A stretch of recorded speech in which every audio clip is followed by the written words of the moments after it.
After God's plagues against Egypt climaxed with the horror of the Passover, Pharaoh, grieving the death of his own son, finally relented and let the people of Israel go from Egypt.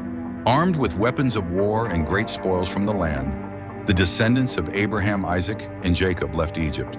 They also took with them the bones of Joseph to bury in their promised land, a pledge made 400 years earlier. The exodus from Egypt had finally begun. Because God knew the Israelites would be fearful of the Canaanite armies, the whole company under Moses was directed away from the northerly road leading from Egypt to Gaza and Canaan. And from Ramses they moved to Succoth. In Exodus 13:20, we are told the Hebrews camped at Ethan, on the edge of the wilderness of Shur, and that they were directed by a pillar of cloud during the day and a pillar of fire by night. God led them away from Etham in a northwesterly direction to a site opposite Baal-Zephon and Pi-hahiroth. And it's at this site that a body of water stood in the way.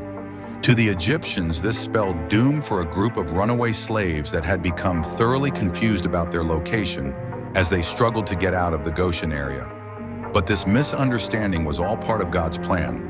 The Egyptians closed in on the Israelite camp, eager to recapture their escaped slaves.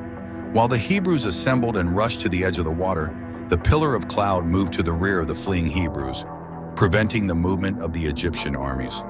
God commanded Moses to lift up his hands, and a strong east wind from the desert began to blow on the surface of the water. The miraculous winds parted the waters, allowing the Israelites to flee over dry land. As the Egyptians followed, God commanded Moses to lower his hands, and the wind stopped, causing the drowning of the pursuers.